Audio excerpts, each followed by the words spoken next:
Warahmatullahi wabarakatuh. Ya, waalaikumsalam warahmatullahi wabarakatuh. Berjumpa lagi dengan saya Adi Situs di sini dalam acara Bincang Santai. Dan masih ditemani dengan rekan saya yang satu ini. Monggo perkenalan. Oh ya, halo. Nama saya Aris. Saya dari Silomerta saja. Hari ini kita posisi sedang di salah satu objek wisata di daerah Kertet, tepatnya di mana ini Pak? Di desa Logomulyo.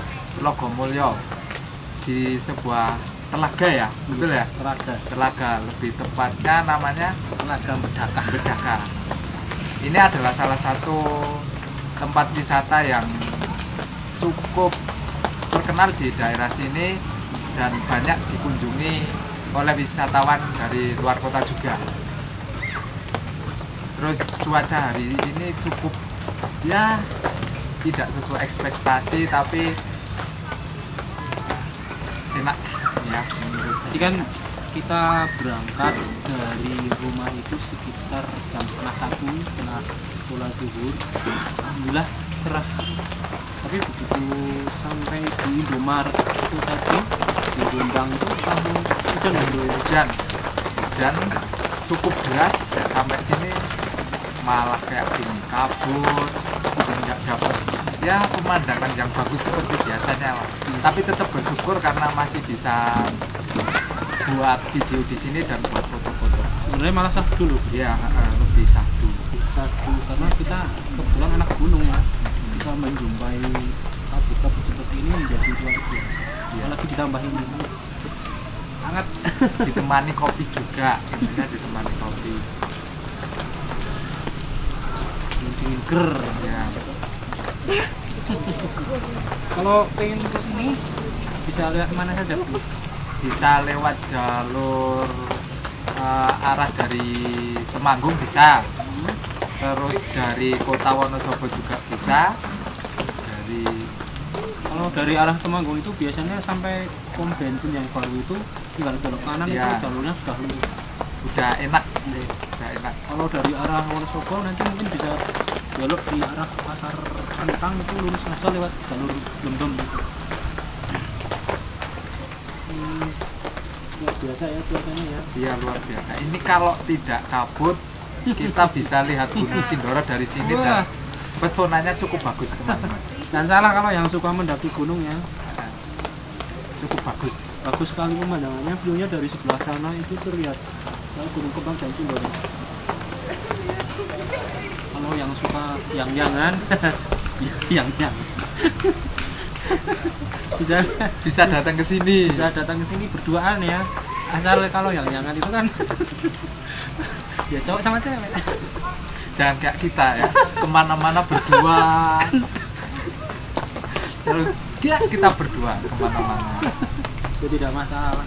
Di Telaga Bedaka ini kan di samping apa ya, tersedia wahana bajak air, juga ada apa ya, spot-spot foto yang cukup menarik. Kalau cuacanya cerah, insya Allah hasil fotonya juga bagus. Tadi alhamdulillah walaupun 1, 2, 3 udah ada angle lah. Dan ini termasuk wisata yang ramah anak juga, bagus untuk keluarga ya Pak Bro ya. Sebenarnya tadi ada tarif masuk juga sih, berapa ya bro? Tarif masuknya itu 10.000 untuk per orang, dan kalau naik backpack itu sepuasnya 15.000. Masih terjangkau lah untuk harga tiket, terus wahananya juga terjangkau. Yang paling mengesankan di sini itu tempatnya sangat tenang, udaranya sejuk, bersih ya bersih. Walau ada minusnya sedikit, kurang ada pengembangan dari pengelola sama infrastrukturnya kurang. Tapi sebenarnya Masih sudah kurang. disediakan itu loh warung-warung yang letaknya di sebelah sana, sayang sekali takut ya. Nah, Yang menyediakan kopi, rokok, jajanan anak-anak. Tapi saya belum pernah merasakan di sana. tepatnya di sebelah telaga ini ya, warung-warung sama ada wahana anak juga ya, permainan anak-anak ya. kayak perosotan kayak gitu, terus ayunan juga ada. Di sini juga ada spot satu yang bagus, yaitu tempat ayunan yang cukup instagramable. Bila kesini harus dicoba, boleh dicoba. Iya dong. Bagi yang seneng jajanan ini loh, jajanan apa ini namanya, cilok. Aci dicolok. Tapi juga ada apa pedagang-pedagang yang selalu setia menghadang di depan sana. Ini tadi dibanderol dengan harga berapa ya?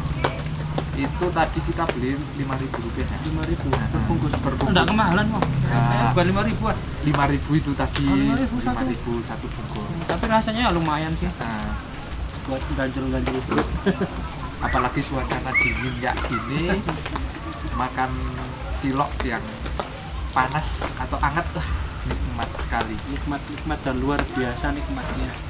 Ditambah kopi juga. Sayang sekali cuacanya, kita kedapatan cuaca yang mendung ya. Tapi tetap bersyukur ya Pak. Wah, Ya? bersyukur sekali. Masih bisa buat tag video ataupun buat foto-foto, walaupun hasilnya tidak sebagus kalau cuaca cerah. Sebenarnya sih tergantung. Enggak. tergantung tergantung siapa yang pegang kamera, bro. Kalau saya yang megang, saya admin, kurang cahayanya kurang kalau saya yang megang. Nah, sebenarnya tinggal teknik setting kameranya saja. Kalau kita pakai mode yang manual, itu tinggal mengatur tiga exposure namanya, bro. Oh iya, ini kita udah sedikit lah sharing tentang fotografi ya, ataupun tag video ya sama Oke, Pak Bro ini ya. siap. Karena Pak Bro ini saya rasa udah cukup mahir dalam bidang fotografi ataupun videografi. Itu settingannya gimana sih Pak? Sebenarnya sih begini, Mas Bro, bukan masalah mahir ya. Kita dasarnya suka dulu lah. Kalau sudah suka kan pasti apapun akan dilakukan, Iya. ya kan. Contohnya membeli ya gearnya. Kalau masalah hasilnya, settingannya, belajar ngaji. Berarti butuh jam terbang juga ya teman-teman ya, harus sering latihan pegang kamera, sering otak-atik kamera. Iya, Ya. pasti. Kalau cuaca kayak gini, untuk settingannya itu paling bagus, paling cepat itu gimana? Kalau saya tetap mengandalkan setting manual ya, karena setting manual itu memberikan banyak kita manfaat. Contohnya kita dapat mengekspresikan diri kita lah melalui settingan manual. Karena 3 komponen penting dalam memfoto melalui settingan manual, ISO, terus aperture, terus shutter, itu sangat saling mempengaruhi satu sama lain. Kalau settingan manual seperti ini, kita maksimalkan ISO-nya saja dulu. Terus rambut ini dijadikan sebagai background yang bukan menjadi penghalang, tapi kan sebagai penghasil foto yang lebih estetis. Nah itu tips ketika foto kabut ya, ataupun kurang pencahayaan. Nah ini saya mau tanya lagi Pak Bro. Kan kadang kita kalau moto ada objek yang bergerak, Iya, objek iya. bergerak. Nah itu tipsnya agar fotonya nggak blur ataupun gambarnya tajam walaupun itu gambar sedang bergerak, itu gimana? Foto objek yang Bergerak, bergerak itu juga kendalanya luar biasa loh. Kalau masalah settingan, biasanya kalau untuk objek bergerak itu kita bisa menggunakan mode shutter. Itu kan kalau di dalam kamera merek, kalau yang saya pegang ini merek Nikon ya. Ya. Merek Nikon itu kalau mode shutter itu ya ada istilahnya S. Kalau di kamera merek lainnya istilahnya bisa berbeda-beda. Untuk istilah memfoto objek bergerak itu biasanya saya menggunakan mode shutter. Kita atur shutternya misalkan sampai seberapa, seperti yang kalau tergantung kecepatannya juga sih. Oh, shutter itu berarti untuk mengatur kecepatan ya, kecepatan jebretan atau gimana? Iya, untuk ngatur kecepatannya biar semakin cepat dia bergerak, maka kita menggunakan shutter yang lebih tinggi. Jadi kita bisa membuka gambar, istilahnya itu kalau saya tidak salah freezing. Freezing itu dalam dunia fotografi kalau saya tidak salah. Jadi kita membukukan objek yang bergambar dengan kecepatan yang tinggi dengan shutter yang lebih tinggi. Hanya saja harus benar-benar diatur karena apa ya, semakin nanti kita menggunakan ISO sama apa aperturnya itu tidak disesuaikan, ini juga bisa mempengaruhi kualitas gambar.